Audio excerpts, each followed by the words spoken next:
career was in money co-ops. That's how I explain it to people. It's a cooperative for money, which is pretty fundamental in the society that we all agree. That it is a means to develop collective wealth that's not aggrandized by individuals and so forth. And there's one thing that I want to point that I hope we're going to retain in our cooperative legacy. It's a little frightening to me that we increasingly live in the world of the algorithm, that so much of our lives are basically determined by formulas about which we have no power, and returns results that are sometimes infuriating, sometimes just wrong, and sometimes unfair. That as long as we are true to our cooperative heritage and give people the notion that this is a human institution, a humane institution, which will sometimes look at your own personal situation and try to do what's best for you, I think that we have an enormously powerful model. Yeah. All right. Okay. All right. Thank you.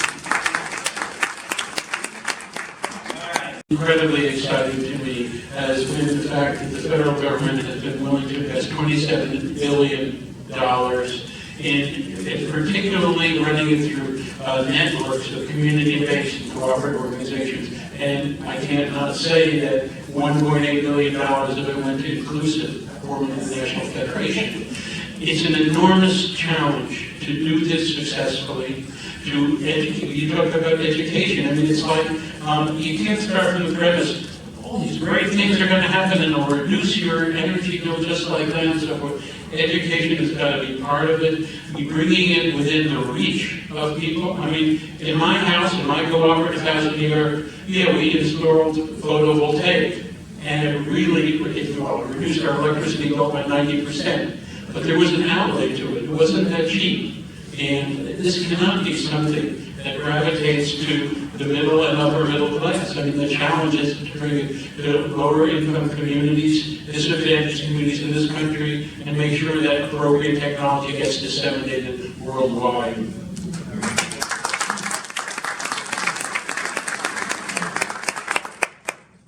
I kind of regret, after my father told me when I was a kid that I was not likely to become a professional baseball player, particularly Yankees, I said, oh, what am I good at? You know, I'm pretty good with numbers. Maybe I'll become an accountant. I didn't. I became a Russian historian instead. And I wish I had gone into this notion of cooperatives with knowing what a debit and a credit was, and what bookkeeping was, and so forth. Some basic business skill. You gotta have it. You gotta have no margin, no mission. Right. Okay, that's good. That's great. Thank you, Glenn. His innovative ideas altered the contour of the credit union landscape, making it possible for people with limited income to buy a car, buy a house, or start a small business. Born in 1945, Cliff Rosenthal was raised in Newark, New Jersey. His grandparents settled there after fleeing the pogroms in Russia. His family's experience of exile and their struggle to make a place in the U.S. taught Cliff what it feels like to be an outsider. Cliff crossed the Hudson to attend college, a major move for a first-generation kid from New Jersey. At Columbia College, he planned a future as an historian, a Russian historian. In the turmoil over the war in Vietnam, Cliff reconsidered his future. He turned away from academia and began to study the major crises of the time, including world hunger. As he learned about the conspiracy of large corporations to control the food supply and elevate prices, Cliff explored cooperative organization as a way to make food more affordable.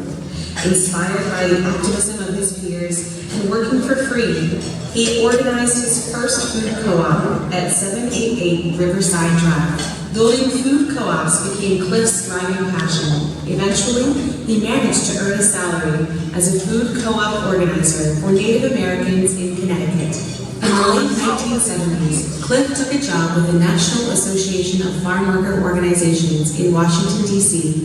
When his boss asked him to organize a credit union to serve NAFO members, Cliff was willing. He didn't know anything about credit unions, but he recognized the potential good of these nonprofit money cooperatives. Cliff worked in D.C., but his heart stayed in Brooklyn. Elaine Archer was an activist, teacher, and writer, and Cliff wanted to spend his life with her. Elaine had founded a small community of families in Brooklyn, including Cliff was happy to join, ready to share responsibility for children and housework. He married Elaine in 1980. Back in New York, Cliff discovered that the National Federation of Community Development Credit Unions was located in downtown Brooklyn. He volunteered his expertise. 6 months later, he was hired. But the paid job didn't last long. Federal funding for the Federation evaporated a few months later. Cliff became a volunteer again, running what was left of the Federation from his dining room table. Cliff secured a fellowship to hire Andy Vamper, a credit union expert whose passion for the work matched his. Together, Cliff and Andy rebuilt the Federation into a catalyst for change in the credit union movement. Annie's partnership with Cliff lasted until her death in 1990. Cliff organized a two-pronged strategy to raise urgently needed capital, new channels for private investment, and expanded public funding. While Annie worked to develop new CDCUs, Cliff built relationships in the community. In 1982, the Federation received its first major private investment, $30,000 from the Adrian Dominican Sisters. Cliff had the brilliant idea of creating a federal fund to support community development and cooperative finance. He outlined his plan in a 1988 concept paper. 6 years later, President Bill Clinton signed a bill establishing the Community Development Financial Institutions Fund. Now, more than 500 credit unions serving 20 million members are CDFI certified. Thanks to Cliff's public and private initiatives, the Federation, now known as Inclusive, was able to invest more than $100 million in local credit unions. Inclusive celebrated its 50th anniversary in 2024. In 2012, Cliff retired from the Federation. He returned to Washington to establish the Office of Financial Empowerment at the newly formed Consumer Financial Protection Bureau. Cliff is also an author. He writes for industry publications, including American Banker.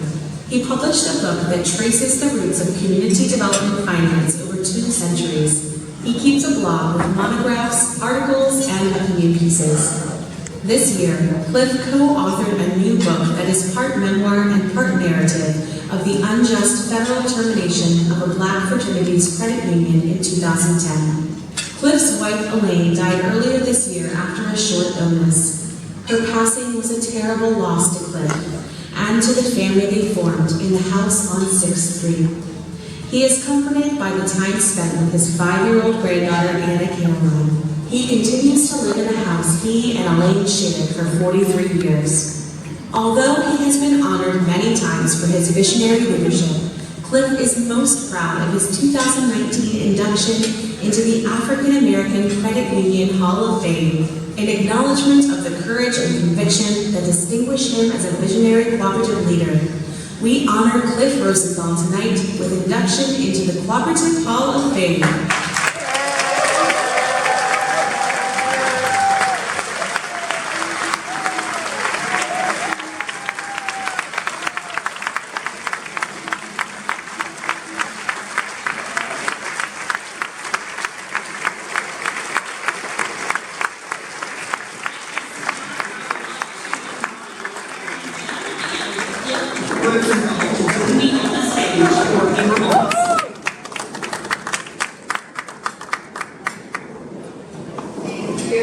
On behalf of Inclusive, I'm honored to introduce Cliff Rosenthal for induction into the Cooperative Hall of Fame, a true co-op hero.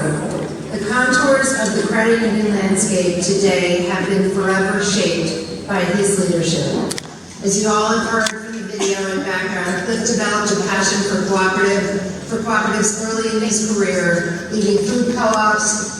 But it was when he worked to organize a credit union for the National Farm Workers Association that he became hooked on credit unions. Cliff arrived in 1980 in New York and joined as a volunteer a very new organization, the National Federation of Community Development Credit Unions. And within months, the organization was on the brink of closing when crucial federal funding was eliminated. And Cliff took on the leadership of this organization he so loved, bringing it back from the brink of oblivion. Over the next decade, he doggedly worked to rebuild a new and more resilient organization. I was lucky enough to join Cliff at the Federation in 1995, a relatively short time after the challenges of the 80s, but virtually a lifetime beyond those humble beginnings. Cliff by then was leading a team of almost 20 staff members, growing, raising, and deploying outside capital, building strong partnerships, and bringing the movement back to its former glory. His persistent dream of engaging government to provide capital across the field was gaining traction. He advocated for the creation of the Community Development Revolving Loan Fund at NCUA, and then in 1992, as you heard, when then presidential candidate Bill Clinton talked about setting up a network of 100 community development banks around the country, Cliff knew his moment had arrived. He worked feverishly with a small band of advocates, and he led the charge, teaming up with community loan funds, microcredit groups, community development banks, to coin the term Community Development Financial Institution. 2 years later, Cliff stood amongst the hundreds of partners he had pulled together to celebrate the formation of the CDFI fund that he had fought so hard to create. As I think of Cliff from my early days at the Federation, I remember his strong and consistent vision, his fierce determination, despite the many threats to our movement, both internal and external, his creativity, his nimbleness in driving forward smart policy that rewards deep impact, and of course, his incredible ability to communicate, both from the podium and through the written word. And he challenged and taught us all to become equally effective communicators. And yes, there were many, many documents with many, many red lines that he pushed us always to go deep in our work, to extend out of our comfort zone, to build relationships, and to stand our ground. He provided a strong foundation for all of us, for the organization, but for us, the team, and future leaders that he fostered in each of us. It's no wonder he maintains such a devoted following across the whole movement. When Cliff retired from the Federation in 2012, I was very humbled and honored to be able to take over the mantle. But Cliff never stopped his energetic work. As you saw, he started a brand new role in the Office of Financial Empowerment at the newly constructed Consumer Financial Protection Bureau. He continued to write and publish books. He serves continuously as a consultant, a thought leader, a statesman, and our historian for our movement.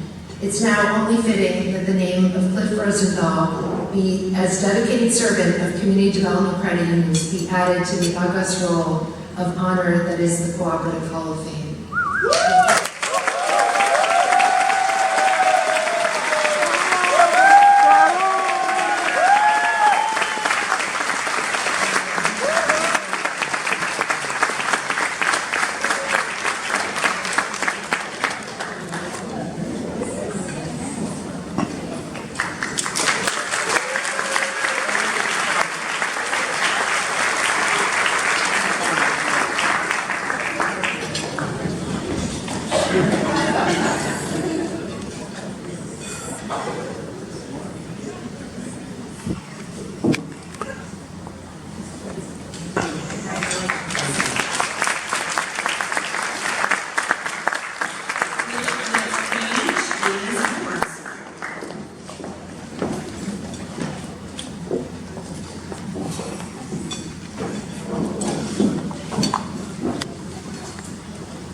I want to thank the Cooperative Development Foundation and the National Cooperative Business Association for this ultimate honor of inducting me into the Cooperative Hall of Fame.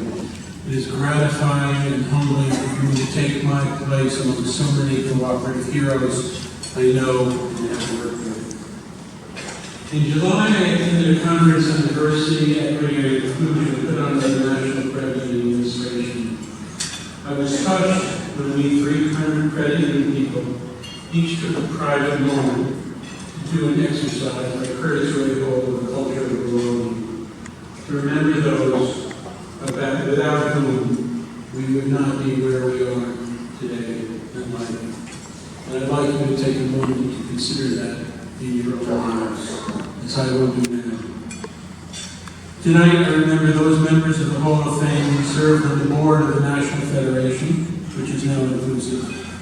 I had the privilege of being paid to work, at least part of the time, for the Federation, but they were the cooperative leaders who built the movement that I loved. Through the hardest of times, they served without pay, and tonight I especially remember and honor those leaders, Woodrow Keon, Ernest Johnson, and Joy Christmeyer, who all passed away, Carol Zibber, and my inspiration, Mrs. Rita L. Haynes. They were my heroes. Tonight,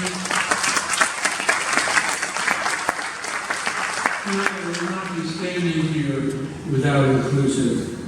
Had the National Federation crumbled when I left in 2012, I would not be here today. But to my great joy, under Kathy Mann's leadership, inclusive has grown to greater heights than I could ever have imagined.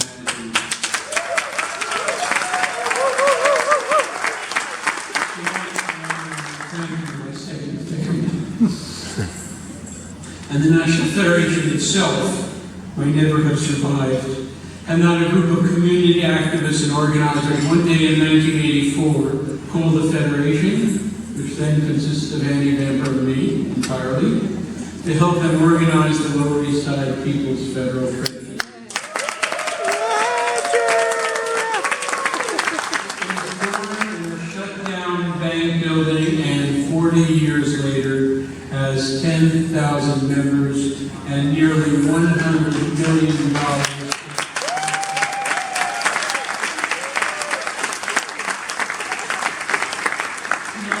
I am here because of my wife, Elaine Archer, who died on April 14th of this year.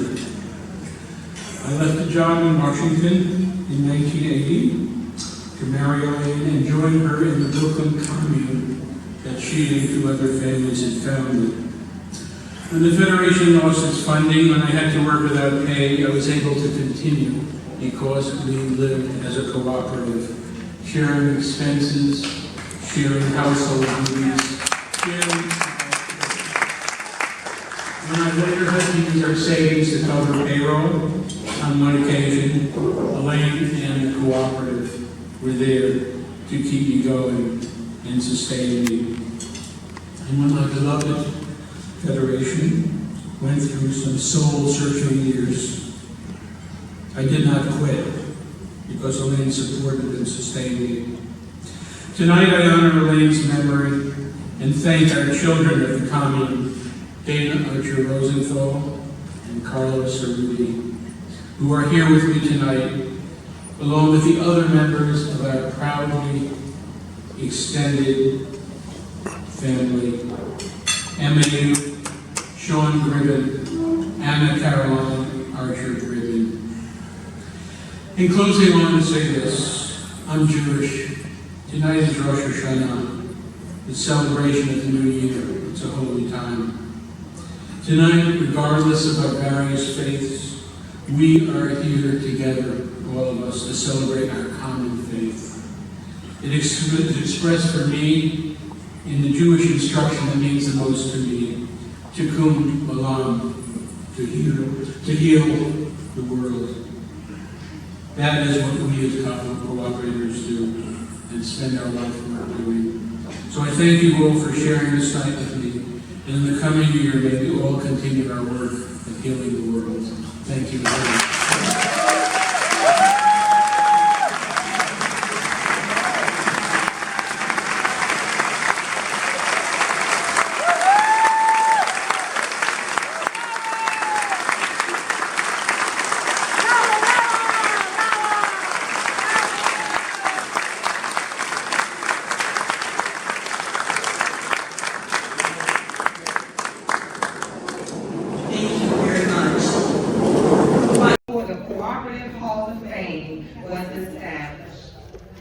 In 1974, and whose work and achievements have historically gone unrecognized. Representing Ms. Burrows this afternoon on our panel is Dr. Jessica Gordon Newberg.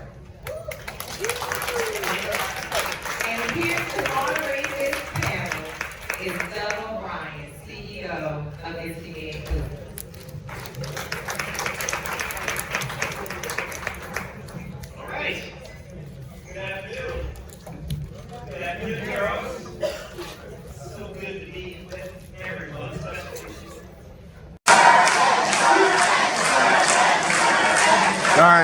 So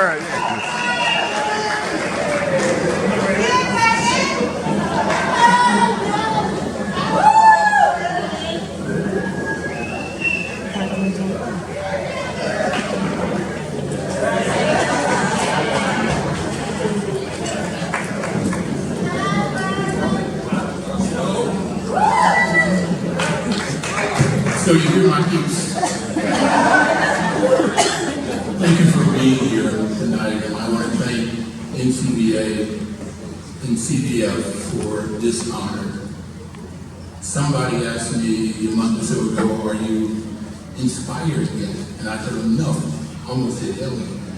And they looked at me and said, what? And I said, I've been inspired for a year. I mean, I was told that in November that I had been inducted. So the inspiration has kept growing. So I want to thank the application committee, the people who put the application together, with the selection committee, and the two gentlemen that were just up here on that committee with Terry Appleby, Thane Joel, and Beckham. He's been called a superb educator of emerging cooperators, a legacy that will impact generations. Dr. Quinn recently retired from a professorship at Southern New Hampshire University, where she was the director of the Center for Cooperatives. For 40 years, she and her students sought cooperative solutions to real-world problems. SNHU students created a youth housing cooperative, developed a food co-op business plan, launched shared service cooperatives, and established a co-op directory. Now, hundreds of SNHU alumni work on community economic development projects all over the world. Chris Grant was born in 1953 in Amityville, Long Island. Her father, Ted, died when she was 9, leaving her mother, Marge, to raise 5 children on her own. Marge needed to find a job, which was difficult because she didn't have a high school diploma. The kids also needed to find work. For a while, Chris taught piano to pay for her own music lessons. Chris's mom eventually found employment with the county government. The experience left her determined that her children should not struggle as she had. Education, she told them, was their ticket to financial security.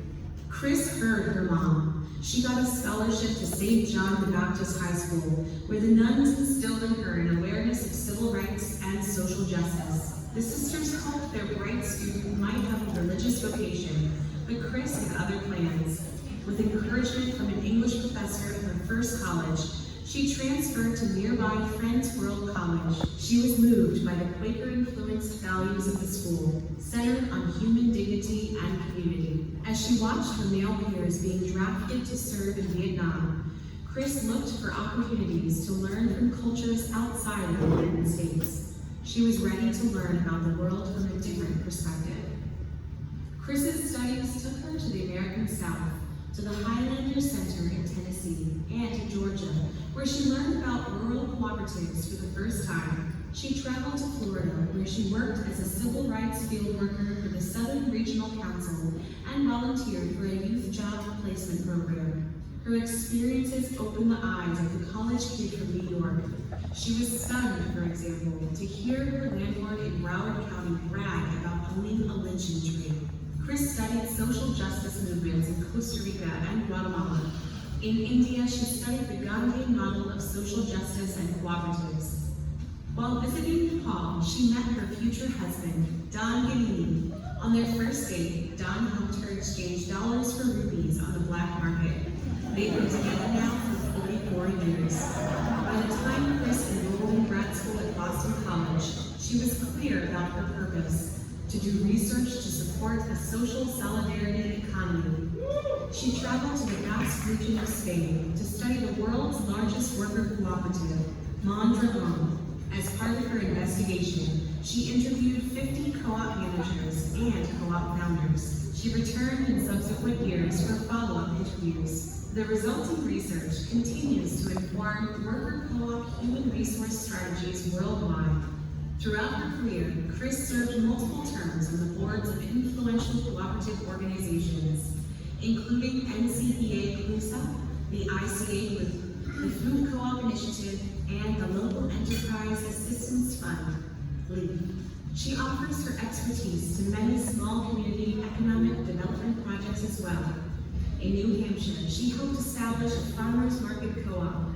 In North Carolina, she organized training for Black-led community development groups. In Cincinnati, she developed curriculum for Co-op Cincy, a nonprofit incubator of worker cooperatives. Chris even advised her daughter Caitlin on how to set up Samara Collective, a communications co-op. Although she is retired now from teaching, Chris continues her research. In 2022, she co-edited a collection of 30 essays highlighting the story of Mondragon and its influence in the world. The 400-page book is already recognized as a guide for those interested in a model for structural change in our economic institutions. Early in her career, Chris Clamp was approached by a CIA case agent interested in employing her skills for international espionage. She chose to be an activist scholar instead. Pioneering work in the study and promotion of cooperative ownership of business, we honor Dr. Christina Clamp tonight with induction into the Cooperative Hall of Fame.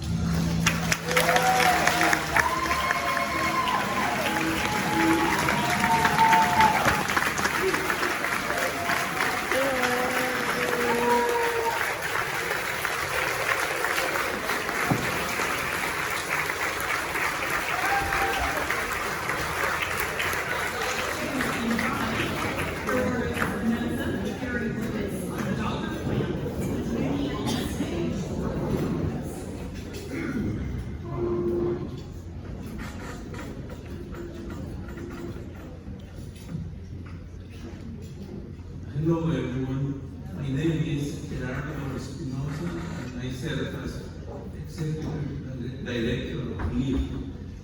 LEAF is a community development financial institution. We provide funding to cooperatives, worker cooperatives, housing cooperatives throughout the U.S. Dr. Chris Clamp serves as the board chair of LEAF, and we are very happy and grateful that their lifelong contributions to the cooperative sector are being acknowledged and honored this evening.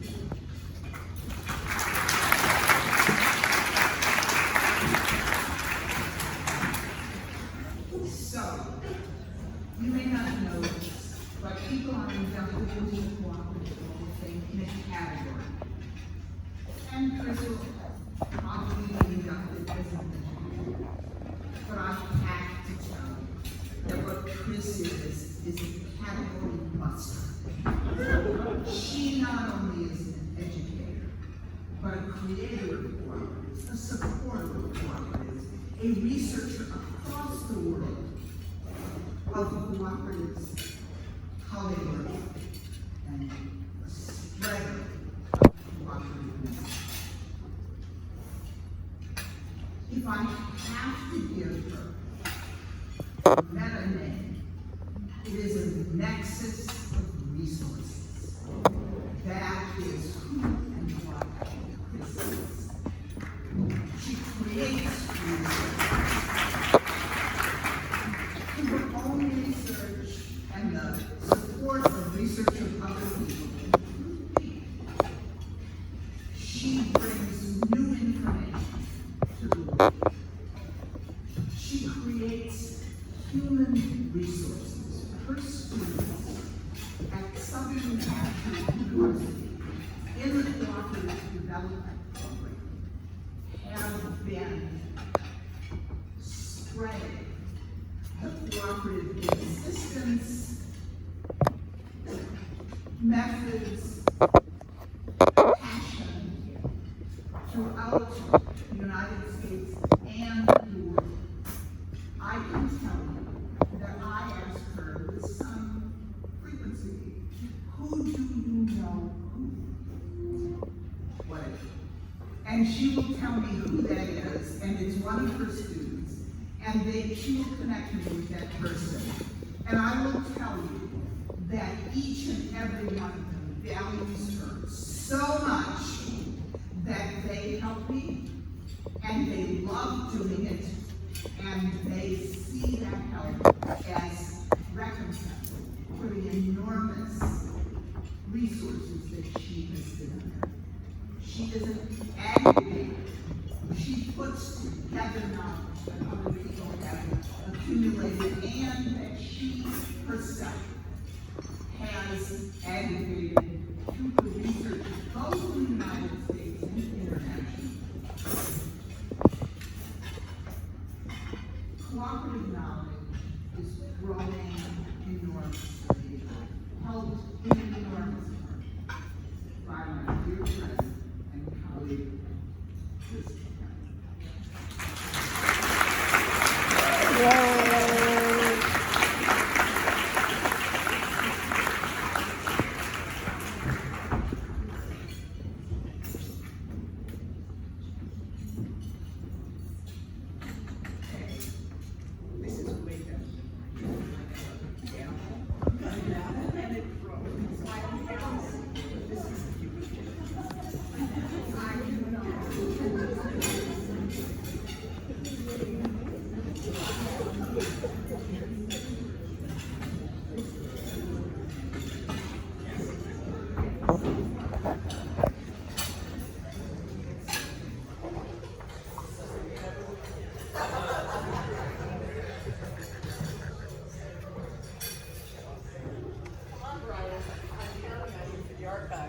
All right.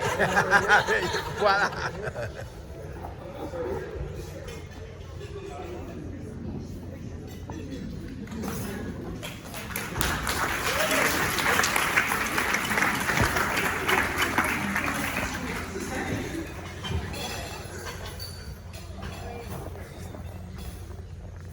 So this is my moment of fame, everybody. All right, so I like Cliff before me. I want to start by thanking the Cooperative Development Foundation and NCBA for this honor. Of course, I never thought this honor would be mine. Don't frown, Martin. I saw that. I also want to thank my planning committee and nomination committee members for their work on my behalf, including my former student, Northern Spence, and my daughter, Caitlin.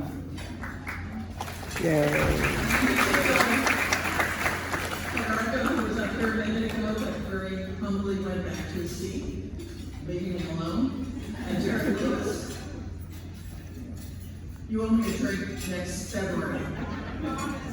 Okay. So, last February, Vern and I still owe you the lesson. Mike Mercer in his cooperate letter, which if you're not getting it, you should be as cooperators, challenged us to reflect on what is the soul of a cooperator. And in that moment, I turned to Terry because I was visiting with her at the time, and I said, I know what my talk is going to be about. All 3 minutes of it. My cooperative soul is grounded in my early education in Catholic social justice and reinforced in my later university education at Quaker College. I came to appreciate the importance of cooperatives and the means of addressing the gaps in our economic system.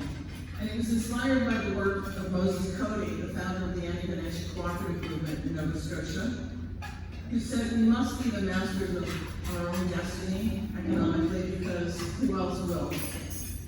And also by the work of Father Arizmendi Arrieta, founder of the Mondragon Cooperatives in Spain, who emphasized that cooperatives are a means, not an end.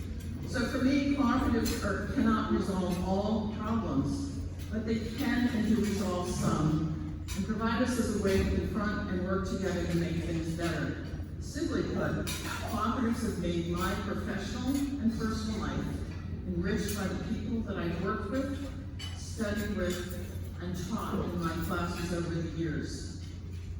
In college, I visited rural cooperatives in Georgia. It was a chicken cooperative agricultural co-op. In India, craft co-ops, and in Central America, again, craft co-ops, as well as agricultural cooperatives. And through those experiences, I saw how co-ops enhance the lives of their members. Those early experiences set me on a path of studying and belonging to cooperatives ever since. In 1981, I was hired at Southern New Hampshire University. And I was actually hired as a co-op educator, if you can believe it, in a school of human services. And went on to teach for 27 years in community economic development, which is where I first met Cliff, and the work of the National Community Development Credit Union Association. In that work, I was able to work with both international and national students, some of whom are in this room today. And through my teaching and my own education, I developed a strong belief in the importance of creating opportunities for students to experience cooperatives in all their forms and sectors. Higher education has a role to play in connecting students to cooperatives. But too little of this is occurring in the United States. Business schools, and I learned tonight, my own former coworkers at Southern New Hampshire University have started on the path to develop across the board in their curriculum the introduction of students to cooperatives and how they work together.